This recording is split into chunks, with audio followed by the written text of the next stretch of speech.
నమస్తే, welcome to Sribabu news. ముందుగా headlines. Visakha Vijayawada metro ప్రాజెక్టులపై సీఎం చంద్రబాబు నాయుడు సమీక్ష. 100% ఈక్విటీ కేంద్రమే చెల్లించేలా చర్చించాలని నిర్ణయం.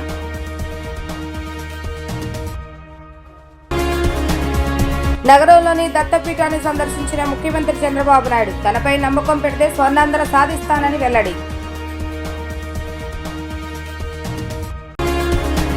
ఉచిత క్యాన్సర్ నిర్ధారణ వాహనాన్ని ప్రారంభించిన డిప్యూటీ సీఎం పవన్ కళ్యాణ్. కృష్ణా జిల్లా 7 నియోజకవర్గాల ప్రజలు ఈ అవకాశాన్ని సద్వినియోగం చేసుకోవాలని పిలుపు. విశాఖ విజయవాడలో మెట్రో ప్రాజెక్టులను పట్టాలెక్కించేందుకు రాష్ట్ర ప్రభుత్వం సిద్ధమైంది. విజయవాడలో 66, విశాఖలో 76.9 కిలోమీటర్ల మేర మెట్రో రైలు ప్రాజెక్టులు చేపట్టేందుకు ఇప్పటికే డిపిఆర్లను ప్రభుత్వం ఆమోదించింది. విశాఖ విజయవాడలో చేపట్టే మెట్రో రైలు ప్రాజెక్టులో డబుల్ డెక్కర్ విధానం అమలు చేయాలని నిర్ణయించారు. జాతీయ రహదారి చోట్ల డబుల్ డెక్కర్ విధానంలో మెట్రో ప్రాజెక్టు నిర్మించాలని ప్రతిపాదించారు. విశాఖ విజయవాడ మెట్రో ప్రాజెక్టులను పట్టాలెక్కించేందుకు ఏపీ ప్రభుత్వం సిద్ధమైంది. 66 కిలోమీటర్ల మేర విజయవాడ మెట్రో, 76.9 కిలోమీటర్ల మేర విశాఖ మెట్రో ప్రాజెక్టులు చేపట్టేందుకు ఇప్పటికే డిపిఆర్లు ఆమోదించారు. ఈ ప్రాజెక్టులకు నిధుల అంశంపై సచివాలయంలో ముఖ్యమంత్రి సమీక్షించారు.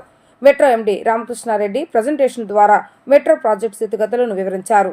2017లో వచ్చిన కొత్త మెట్రో పాలసీ ప్రకారం మన రాష్ట్రంలో చేపట్టే ప్రాజెక్టులకు ఫండింగ్ మోడల్స్ పై ముఖ్యమంత్రి చర్చించారు. 2017 వరకు 100% నిధులు కేంద్రం భరించే విధానం లేదు. అయితే 2017 పాలసీ ప్రకారం 100% ఈక్విటీ కేంద్రమే చెల్లిస్తూ కోల్కతాలో 16 కిలోమీటర్ల మేర ప్రాజెక్టు చేపట్టారు. 8,565 కోట్లతో ఈ ప్రాజెక్టు చేపట్టారు. కేంద్ర పట్టణాభివృద్ధి శాఖ, రైల్వే శాఖలు కోల్కతా ప్రాజెక్టును చేపట్టాయి. ఇదే తరహాలో ఏపీలో కూడా మెట్రో ప్రాజెక్టులు చేపట్టే అంశంపై కేంద్రంతో చర్చించాలని ముఖ్యమంత్రి చంద్రబాబు నాయుడు నిర్ణయించారు. ఆంధ్రప్రదేశ్ పునర్విభజన చట్టంలో కూడా రాష్ట్రానికి మెట్రో ప్రాజెక్టు ఉందని సీఎం అన్నారు. ఆ చట్ట ప్రకారమైనా లేకపోతే 2017 మెట్రో పాలసీ ద్వారానైనా కేంద్ర సహాయం చేయాలన్నారు. ఈ మేరకు కేంద్రంతో సంప్రదింపులు జరుపుతామని ముఖ్యమంత్రి చంద్రబాబు నాయుడు తెలిపారు. విజయవాడ, విశాఖలో చేపట్టే మెట్రో ప్రాజెక్టులో డబుల్ డెక్కర్ విధానం అమలు చేపుతున్నామని అన్నారు. హైవే ఉన్న చోట్ల డబుల్ డెక్కర్ విధానంలో మెట్రో ప్రాజెక్టును నిర్మిస్తారు. ఈ విధానంలో కింది రోడ్డు, దానిపైన ఫ్లైఓవర్, ఆ పైన మెట్రో వస్తుంది. విశాఖలో మొదటి స్టేజ్లో చేపట్టే మధురవాడ నుంచి తాడిచెట్లపాలెం వరకు 15 కిలోమీటర్లు, గాజువాక నుంచి విశాఖ స్టీల్ ప్లాంట్ వరకు 4 కిలోమీటర్ల మేర డబుల్ డెక్కర్ మోడల్లో మెట్రో నిర్మించనున్నారు. అలాగే విజయవాడలో రావర్పాడు రింగు నుంచి నిడమానూరు వరకు 4.7 కిలోమీటర్ల డబుల్ డెక్కర్ విధానంలో మెట్రో నిర్మాణం చేపడతారు. ఇప్పటికే ఈ తరహా మోడళ్లు పలు నగరాల్లో అందుబాటులో ఉన్నాయి. కాబట్టి మన రాష్ట్రంలోనూ ఈ తరహా నిర్మాణం చేపట్టాలని నిర్ణయించారు. స్వర్ణాంధ్ర నా సంకల్పం అని ముఖ్యమంత్రి చంద్రబాబు నాయుడు అన్నారు. విజన్ 2020 అంటే అప్పట్లో అందరికీ అర్థం కాలేదని, కానీ ఇప్పుడు అర్థమవుతుందన్నారు.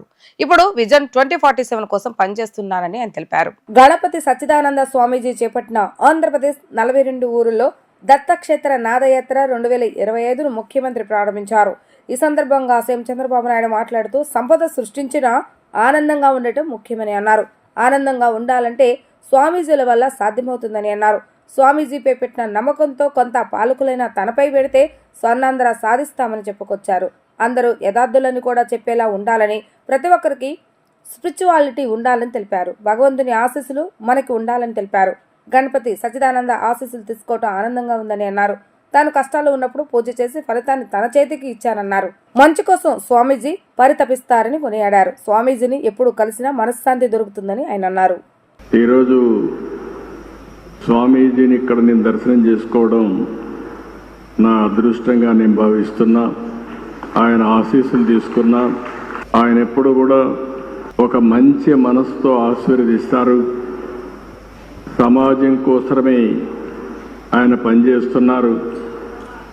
ఈరోజు ఆయన చెప్పిన మాటలు కూడా మీరు వింటే, ఆయన నేను కష్టాల్లో ఉన్నప్పుడు ఆయన పూజ చేసి నాకు ఆ ఫలితాన్ని ఇప్పుడు నా చేతికి ఇచ్చారు అంటే ఒక మంచి కోసం ఏ విధంగా ఆలోచిస్తారో స్వామీజీ ఒక ఉదాహరణ అని చెప్పి నేను మీకు అందరికీ తెలియజేస్తున్నా. వారి జీవితంలో మీరు చూస్తే దత్త క్షేత్రాలు పెట్టి అక్కడ భక్తుల కోసం అనేక సందర్భాల్లో రావడం. ఒకసారి ఇక్కడే వారిని కలిశాను, హైదరాబాద్లో అనేక సార్లు కలిశాను. వారిని ఎప్పుడు కలిసినా ఎంత సమయం ఉన్నా అక్కడే ఉండాలి అనే మనశ్శాంతి ఆయన దగ్గర దొరుకుతుంది. అది ఒక అదృష్టం అని చెప్పి కూడా నేను మీకు తెలియజేస్తున్నా. చాలా చాలా తక్కువ సమయంలో ఒక మెసేజ్ ఇచ్చారు. నా సంకల్పం స్వర్ణ ఆంధ్రప్రదేశ్ చేయాలని. ఒకప్పుడు విజన్ 2020 తయారు చేస్తే చాలామంది సమైక్య ఆంధ్రప్రదేశ్లో తప్పుపట్టారు. కానీ ఆ విజన్ ఈరోజు యథార్థ రూపాన్ని చూపించే పరిస్థితి వచ్చింది. ఈరోజు ఏదైతే విజన్ 2047 స్వర్ణాంధ్ర దిశగా ఆలోచిస్తున్నాం, నేను స్వామీజీకి ఒకటే హామీ ఇస్తున్నా, ఏదైతే సంపద రావాలి, అదేవిధంగా మీ అందరికీ ఆనందంగా ఉండాలి. సంపద ఇవ్వడంలో మేము ముందుకెళ్తాం, కానీ ఆనందంగా మీరు ఒక పద్ధతి ప్రకారం ఉండాలంటే అది స్వామీజీ వల్లనే సాధ్యం అని చెప్పి కూడా నేను మీ అందరికీ తెలియజేస్తున్నా. ఎప్పుడు కూడా యథార్థాన్ని చెప్పే పరిస్థితిలో ఉండాలి. స్పిరిచువాలిటీ కూడా మనకు ఉండాల్సిన అవసరం ఉంది. అదే సమయంలో భగవంతుడు ఆశీస్సులు కూడా మనకు ఉండాల్సిన అవసరం ఉంది. ఆ భగవంతుడికి దగ్గర చేర్చే వ్యక్తే మన పూజ్యశ్రీ స్వామీజీ అని చెప్పి కూడా నేను మీకు తెలియజేస్తున్నా. ముందస్తుగా క్యాన్సర్ గుర్తించి మరణాలు తగ్గించే లక్ష్యంతో జిల్లాలో ఉచితంగా క్యాన్సర్ స్క్రీనింగ్ పరీక్షలు నిర్వహించే వాహనాన్ని ఏర్పాటు చేయడం అభినందనీయమని డిప్యూటీ సీఎం పవన్ కళ్యాణ్ తెలిపారు. క్యాన్సర్ నిర్ధారణ అయిన వారికి తక్షణమే చికిత్సను అందజేసేందుకు ఈ వాహనం ఉపయోగకరంగా ఉంటుందని ఆయన అన్నారు. కృష్ణా జిల్లాలో ఉచిత క్యాన్సర్ నిర్ధారణ జరిపే వాహనాన్ని మంగళగిరిలో డిప్యూటీ సీఎం పవన్ కళ్యాణ్ కార్యాలయంలో పవన్ కళ్యాణ్ ప్రారంభించారు. ఎంపీ వల్లభనేని బాలశౌరి చొరవతో భారత్ ఎలక్ట్రానిక్స్ లిమిటెడ్ బెల్ 2 కోట్ల వ్యయంతో ఈ వాహనాన్ని సమకూర్చడం ఉదాహమన్నారు. ఈ వాహనం కృష్ణా జిల్లా పరిధిలో 7 నియోజకవర్గాల్లోనే ప్రజలకు సేవలు అందించనుంది. మహిళల్లో క్యాన్సర్ లక్షణాలు గుర్తించేందుకు వీలుగా దీనిలో ఏర్పాట్లున్నాయి. ఈ సందర్భంగా బెల్ సంస్థను ఎంపీ బాలశౌరిని పవన్ కళ్యాణ్ అభినందించారు. మంత్రి కొల్లు రవీంద్ర, మండలిలో ప్రభుత్వ విప్ పిడుగు హరిప్రసాద్, ఎమ్మెల్యేలు మండలి బుద్ధాప్రసాద్, Varla Kumararaja, Kagitha Krishnaprasad, Venugalla Ramu, collector Balaji, medical development services corporation chairman Challapalli Srinivasarao, Janasena నేతలు పాల్గొన్నారు. జిల్లాలో విస్తృత ప్రజా ప్రయోజనాలతో ముడిపడిన ప్రాజెక్టులపై ప్రత్యేక చొరవ చూపాలని, ఇందుకు సమన్వయ శాఖల అధికారులు దృష్టి సారించాలని జిల్లా కలెక్టర్ డాక్టర్ జి లక్ష్మీషా అన్నారు. రైల్వేతో సంబంధం ఉన్న పనుల పూర్తికి అధికారులు సమన్వయంతో పనిచేయాలని సూచించారు. అమృత్ భారత్ పథకం కింద నిధులు మంజూరు తదితరులపై అధికారులకు దిశానిర్దేశం చేశారు.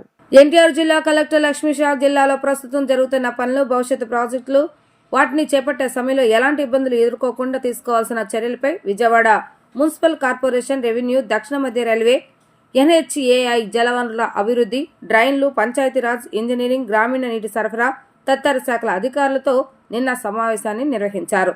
శాఖల వారీగా మంజూరైన పనులు, వాటిలో పురోగతి, భవిష్యత్తులో చేపట్టే పనులు తదితరులపై సమీక్షించారు. వివిధ పనులకు సంబంధించిన సమగ్ర ప్రాజెక్టు నివేదికలను త్వరితగతిన రూపొందించాలని, ఇందుకు అవసరమైన ఉమ్మడి తనిఖీల ప్రక్రియను పూర్తి చేయాలన్నారు. Gunadala railway over bridge, Singhnagar railway over bridge, Vambay colony వద్ద double line railway under bridge, Madhuranagar పప్పుల మిల్ వద్ద double line railway over bridge తదితరులపై సమావేశంలో చర్చించారు. తిరువురు పట్టణంలోని అంతర్గత రహదారుల మరమ్మతుల పనులపై చర్చించి సాంకేతిక అంశాల పరిష్కారానికి తగిన చొరవ చూపాలన్నారు.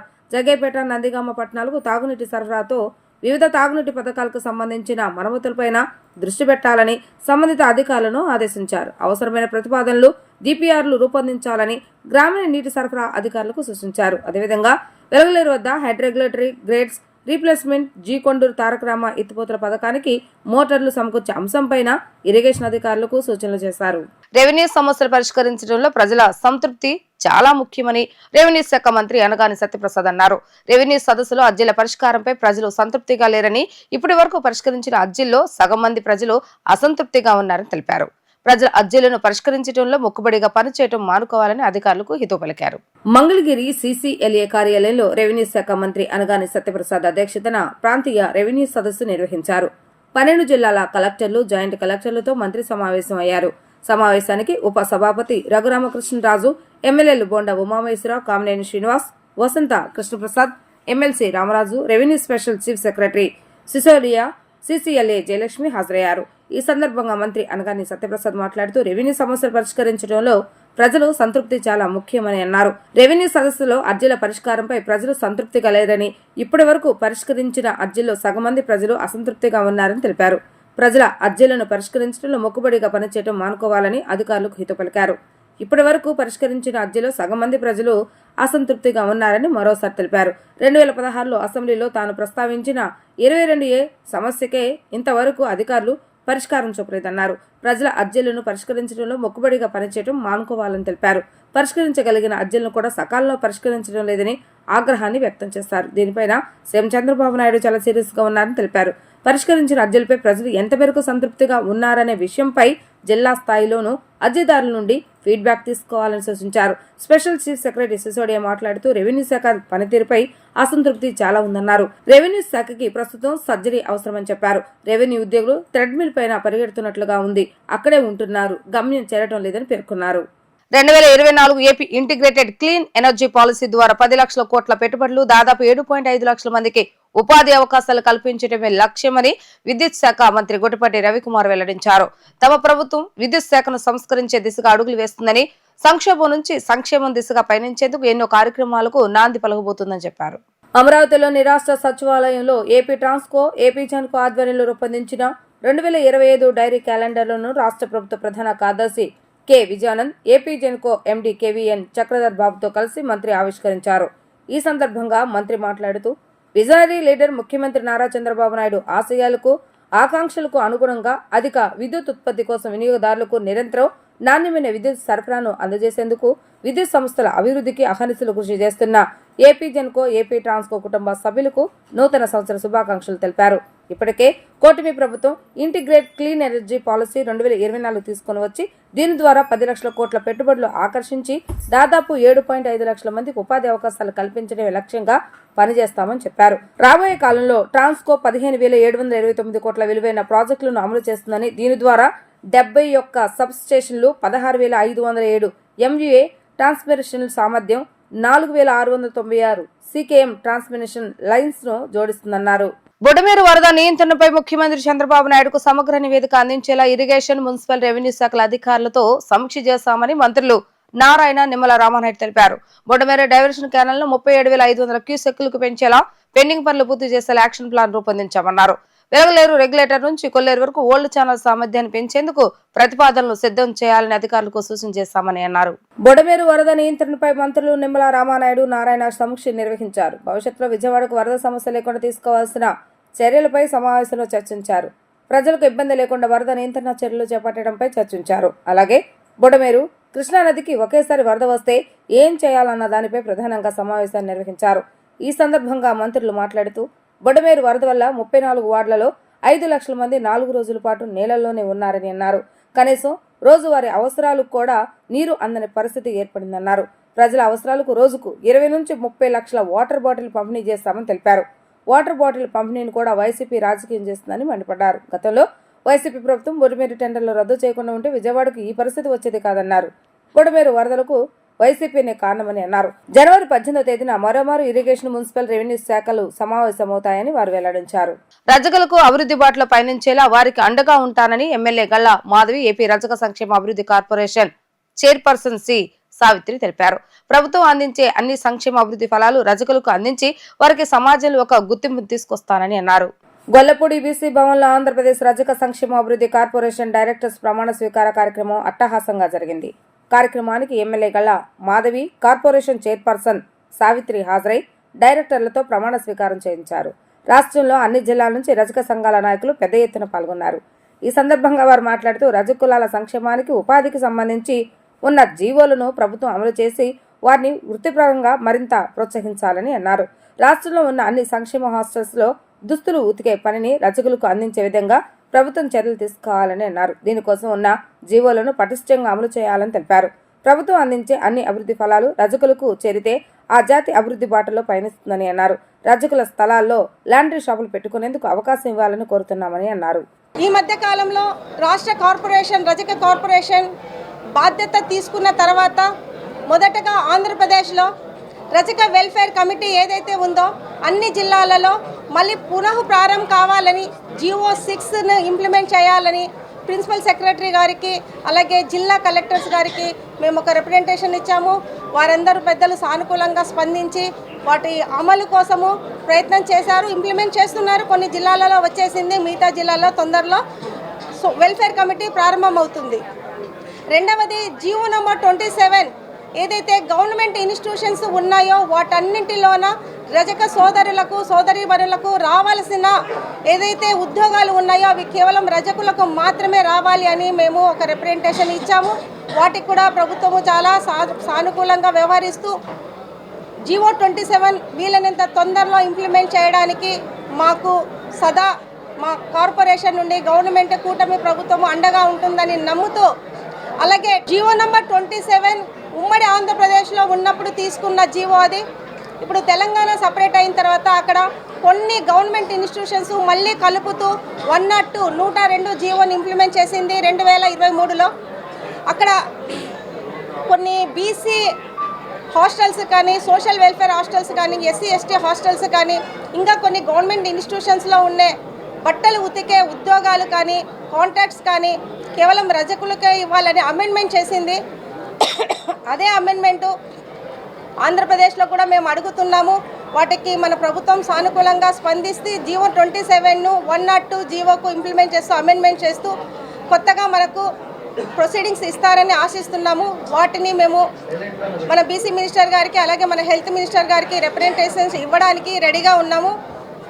దీనితో పాటు జీవో నంబర్ 18 అండ్ 19 ఏదైతే ఉన్నాయో రజకులకు సంబంధించిన స్థలాలు అంటే వాళ్ళు ఉతుక్కునే బట్టలు ఉతుక్కునే చెరువులు వాటికి సంబంధించినటివి, ప్లస్ మున్సిపల్ కాంప్లెక్స్లో రజకులకు సంబంధించిన కేటగిరీ ఏదైతే ఉందో, ఎంతైతే మనకు అక్కడ లాండ్రీ పెట్టుకోవడానికి డొమెస్టికల్ లాండ్రీస్ పెట్టుకోవడానికి గవర్నమెంట్ జీవో నంబర్ 18 అండ్ 19 ఏ విధంగా ఇచ్చిందో దాని ఇంప్లిమెంటేషన్లో లేదు. వాటిని కూడా ఇంప్లిమెంట్ చేయాలని మనము ప్రభుత్వాన్ని కోరడమైనది. వాటికి సానుకూలంగా వీలైనంత తొందరలో ఆ జీవో కూడా మనకు అమల్లోకి వచ్చేకి అవకాశం ఉన్నది. ఇవన్నీ కూడా మేము మన మినిస్టర్స్ గారికి, మన హెల్త్ మినిస్టర్ గారికి, మన బీసీ మినిస్టర్ గారికి రిప్రజెంటేషన్ రూపంలో మనం అందించాలన్నాము. వీటిని మరి తర్వాత వారు స్వీకరిస్తాను అన్నారు. వీలైనంత తొందరలో మనకి ఈ జీవోస్ అన్ని అమలులోకి వచ్చేకి అవకాశం ఉంది. వార్తలు ముగించే ముందు హెడ్లైన్స్ మరొకసారి. విశాఖ విజయవాడ మెట్రో ప్రాజెక్టులపై సీఎం చంద్రబాబు నాయుడు సమీక్ష. 100% ఈక్విటీ కేంద్రమే చెల్లించేలా చర్చించాలని నిర్ణయం.